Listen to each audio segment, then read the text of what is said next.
girls. Come on, good evening. How are you? Come on. How was your day? Umeshinda poa?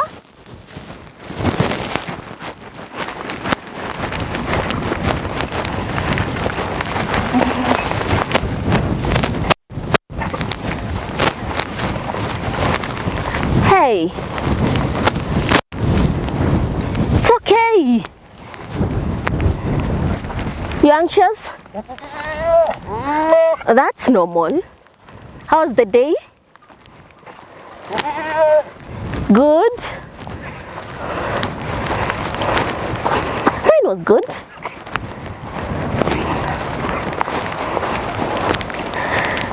So with me here I have my girls. They're coming back from the paddock and it's time to have the last snack of the night. So in these traps we have a mixture of Rusan and the Bomarons. And then once the girls have these pins, next they'll be going is to have their supplements in the shed, okay? So let's see if they're going to love what Mama cooked for them today. Yo!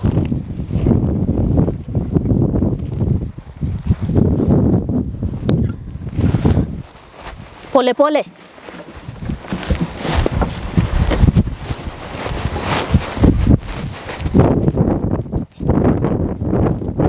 So one thing you have to notice that for all the pregnant mothers, we don't give them so much of dry matter. We have to ensure that they have enough protein on their meal. So where do they get this protein? It's simple. We get the protein from all the Rusan that they are getting, and also from the silage that they'll be consuming.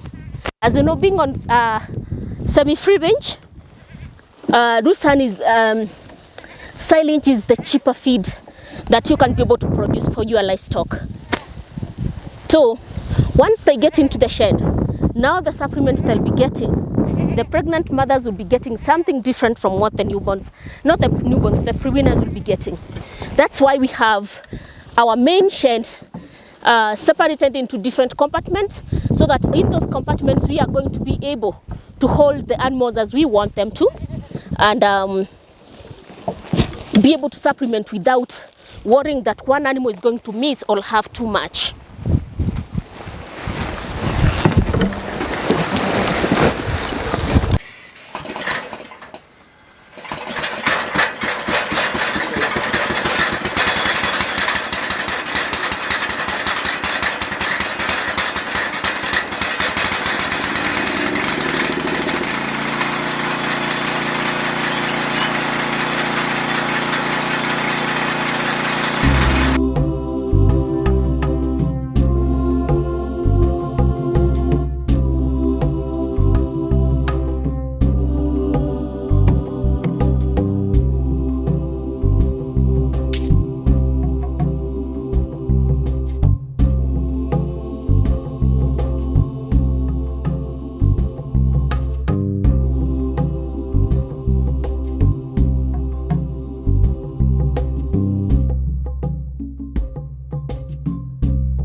Guys, again we are here with another beautiful episode.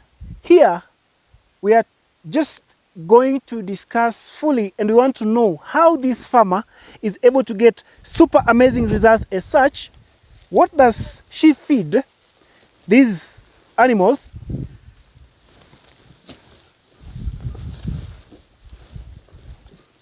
In order to get such perfect results.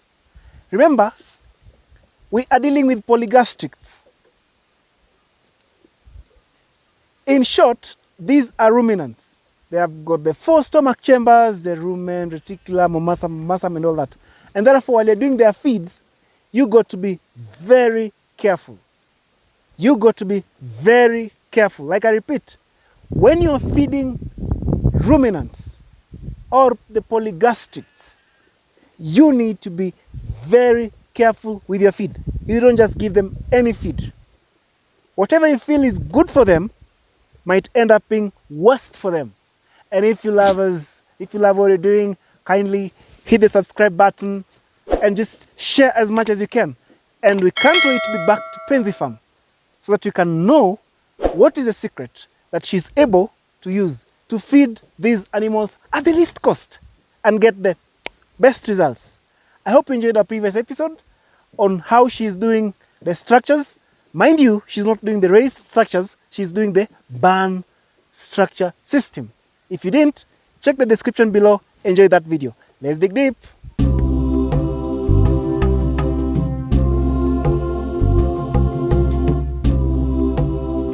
Genetic isn't the problem. You can have an animal that has high genetic quality, but then still blame the breeder who sold that animal to you if your nutrition or the feeds that you're giving animals are not up to the standards. In these episodes, we are going to talk about animal nutrition and what you should be giving your animals and when you should be giving your animals. For example, here we are making more of a TMR. I'd call it a total mixed rations. You see? Just like humans, just like how you are bringing up your babies, I believe that the animal requires a very balanced diet. Right from that animal is young all the way to the growth. That way you can be able to have the potential, you can be able to see the potential of these animals. An animal needs it needs proteins, it needs fiber, it needs all that. Okay. For example, here we have our Lucerne and Bomarons. The reason why we are giving the Lucerne and the Bomarons, Lucerne is a very good fodder when it comes to protein. It has very high protein content, and I think that's what makes Lucerne be most of the one of the most common or commonly known fodder crops for protein. Here we have the Lucerne. On the other side, we have the Bomarons. Bomarons is one of the common grasses that are known by the farmers and mostly used by the farmers. The reason why we are mixing the two, we need fiber. And where are we going to get the fiber? Here. This is what is going to give us the fiber. If an animal isn't going to get enough fiber, then know that you are wronging this animal. But then you can't depend on the fiber only. You'll need what? The proteins. And here we have the proteins. So it's by knowing what this animal exactly requires that you're going to be able to come up with a very good ration for this animal. For our case, this ration here we are making is for the pregnant does, the Kalaharis and the Dorpers here, and the Kalaharis and the Boas. The protein, as you can see, is slightly higher as compared to the Bomarons, which is the fiber. This will not only help this animal to grow, but even to help the baby that is growing in this animal. Funny thing about nutrition and about when you are making this TMR, you have to know the right stage you are going to harvest the fodders at, the right stage, the right method, drive them through the right way and be able to get all the value from this animal. For example, it's always not advised to give fresh Lucerne to your animals. Reason? You give fresh Lucerne to your animals, they are going to bloat. Bloat, loss. You won't be in the business for long. So every time you are feeding your Lucerne to the animals, make sure your Lucerne is wilted. Not too wilted to be crispy, as that will not only lose the leaves, but it will also lose the value. But wilted enough to still be able to maintain some moisture content in these feeds. Something else, it's the Bomarons. You don't have to wait until all the Bomarons are overgrown for you to harvest. That will reduce the palatability of the feeds. So apart from not just making the TMR, you have to make sure that the feeds you are giving your animal, they are harvested at the right time, dried through the right conditions, stored in the right conditions, because if you store these feeds wrong, then you are risking yourself to aflatoxins. The moment your animals get aflatoxins, boom, losses.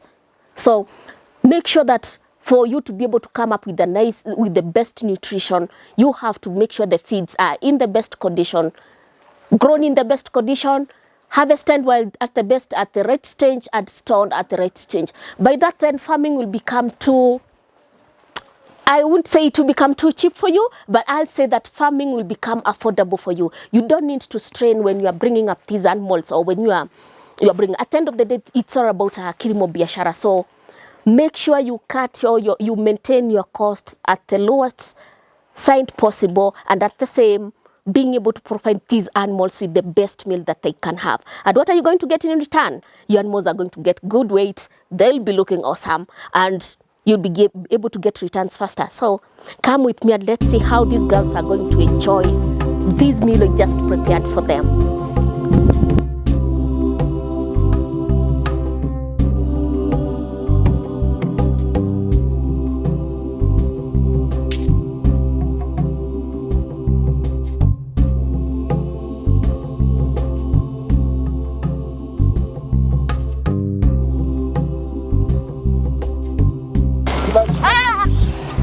Hey, don't be a bully. Emma. Hi. Penzi Farm. Hi. How are you? I'm fine, Ames. Doing good as always, eh? Thank you so much. What do you have today? I have a mixture of Bomarons and Rusan. Some small protein for the animals. Wow. You know, we can't just have carbs all day, all the time. We need some protein for those muscles too. To build, eh? Yeah, to build. I'm seeing they're loving it, eh? They are. The most frequently asked question in my inbox is how is she managing those numbers of animals and she's able to maintain their status and or rather health or rather their body score best equal to South Africa. Yes. And the main concern is how do you maintain the cost of feed quite low? What is this, if I may start with? If you start with, this is you have some Rusan. You can see we have some few Rusan here. Okay. And most of these is Bomarons, you know. Okay. Producing Rusan and Bomarons, I think it's one of the cheapest fodder that you can produce. As long as you have a space of land, go buy the seeds, establish that Rusan. It will serve you for almost 6 years. Okay. And then something else is the amount this animal is going to eat per day.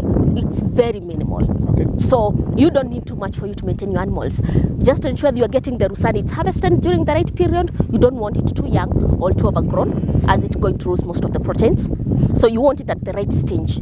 You harvest it at the right stage, you cut time, you cut money. So it becomes very cost effective for you. Simple question. Yes. One wants to know. Yes. You told us in the previous episode about Hampshire down Yeah. and Doper sheep. Yes. The ratio of 25 to 1 acre. Like we need 25 Dopers to 1 acre. We need around 30 Hampshire downs to 1 acre. Yes. Right? Yes. That is the same question I would ask you today. If I need an acre, Yeah. which I'm going to have my Lusan be there for 6 years, what amount or what numbers are we talking of that acre can sustain? Oh, wow. Wow, that's a good question. For one, the tonnage for Rusan it's around 6 tons per acre. That's how much you can harvest. For you to be able to maintain these animals, for example, the Boas, the Kalaharis, and even for the sheep as well. For the Rusan, they need about 500 grams per day. So you can imagine how much that is going to sustain you for a whole year. You'll be having at libitum, you'll be having in excess even for you to make it commercial. Really? Yes. So if we're talking of an acre, Yes. could we say we're talking about 100 animals? We can say with an acre you can maintain almost 100 to 150 animals per year. Okay. So let's use 100 animals. 100 animals. Good. That question is answered. How are you able to ensure that you are producing a body mass at the least cost possible feed-wise? Yeah. Okay. I remember in the other episode we talked about 3 types of farmers. We talked of the free-range farmer, Yes. the semi-free-range farmer, and the zero grazing. The intensive one, the intensive farmer. Right? One would say you are a semi-intensive. Yes, I am on semi-intensive. That means? I'm providing the animal with some of what it requires, daily requirement for the feeds, and then I'm letting the animal room free to go and fetch for the remaining amount. Okay. Now, they have been in the pastures. We've seen you bring them in. Yes. Right? Yes. They're from feeding on grass. Yes. Like grass-fed. Is it? Absolutely. Okay. Then you come and supplement them before they get into their pens. Yes. By giving them a mixture of Bomarons and Rusan. And I want to believe it's because it's dry. It is dry, So and the pastures are quite low. Okay. If I was in a position to be on irrigation whereby I can have the pastures on good standard throughout, then I wouldn't be needing to supplement all this. They can go and have it there, in the fields. So then, how does it? I'm assuming now it's the wet season. Yes. How is it? During the wet season, things here run quite smoothly, Okay. unlike during the dry season. Reason being is that we plant a cocktail of grasses. So whereby once we mix these grasses, by each crop this animal is going to have from the fields, it's going to collect enough proteins from the fields. So I don't need to supplement the Rusan here. As a result, the animals get from the fields directly to the shed. As a result, I get my Rusan, preserve it, and use it during the drier season like now, so I don't have to be in much of a hassle. The good thing about them being out is that unlike in the intensive unit whereby you have to provide for anything, my animals being in the semi-intensive is that I don't have to supplement for each and every mineral or the protein they need or the elements they need, because they are going to collect it from the fields, and that becomes more economical to raise these animals. Hate me or you love me, I always believe, not unless I do extensive or semi-intensive goat and sheep farming, then I'm doing nothing. Absolutely. I'm doing nothing. You might not like it, but the cost of production is damn high, and I've seen people. So silage is our major feed for the animals, and you can see we have some corns in here. We harvest it at the milk exchange because that's when it's more nutritious for the animals. After chopping and compacting it, we put it in the bunker for 21 days. That is the fermentation period. And then from 21 days, we can start feeding it to the animals. And daily consumption is around 200 kilos per day. And as per this bunker, we're estimating it to last us for about 6 to 8 months. The precautions that you should take is that you have to ensure that your syringe does not have molds when you're feeding to the animals, because you'll be exposing them not only to things like bloat but also to infections like the listeriosis. So ensure the syringe is fresh when you're feeding to the animals and it has 0 molds in it. This plot here is 3 acres that we've managed to establish, and per harvesting season we get 3 tons. There are 3 ways that are major when we are storing the Rusan. There is the baling, there is the silage, and we also have the cut and carry. For our case here, we do cut and carry. I know it's labor intensive, and that's why we are planning on whereby we can start pelletizing our Rusan. This will not only help us to minimize the wastage, but it will also help us to store the Rusan for a longer period of time. Still on improved pastures, we have a field of oats here, whereby you can see this oats is about 4 feet tall, and most of it's when it's starting to put on the grain. And this is the light stage for you to harvest the oats and bury it. So for this specific pasture, we are going to cut the oats, dry it, and then bale it into bales. And this will help us to store the oats for a longer period. At this stage, the nutrition content is very high. As you can see, it's similar to when the maize is at the milk stage when you're harvesting. And all you have to do is ensure that you dry it the right way and you maintain the best moisture content. That way you'll be able to maintain the quality of the hay all throughout. Nice. At some point, they take those sheep outside to graze from outside. And so it's good. Honestly, if you're going to do intensive, then you have to do it in a small space, is it? True. Okay, now, we are from here. Yes. We've already supplemented. Yes. You give them this ad-lib supplement? No, you can't give the supplement ad lib. What we do is we take an average of the weights. Okay, so it's by knowing this animal is pregnant, how much does it require? That's why you'll be able to calculate what it needs. So it's you by knowing the condition of this animal that you'll be knowing how much are you going to give this animal. For example, at the moment they are taking around 150 grams each. Okay. of what we're giving them, and that is more than sufficient for them. More than sufficient. So from here, they are going to the main shed, and that's where they'll be sleeping. But then you remember that our shed has small compartment and it's subdivided into small portions. Some of the animals, for example, you can see the flock here is quite mixed. You can see we have the winners, we have a pregnant mother here, we have a dry mother, and we have lambs. These animals, for example, the lambs will be needing more. So we are going to put the lambs separately. Then we can give them now the extra attention, the extra ration of that.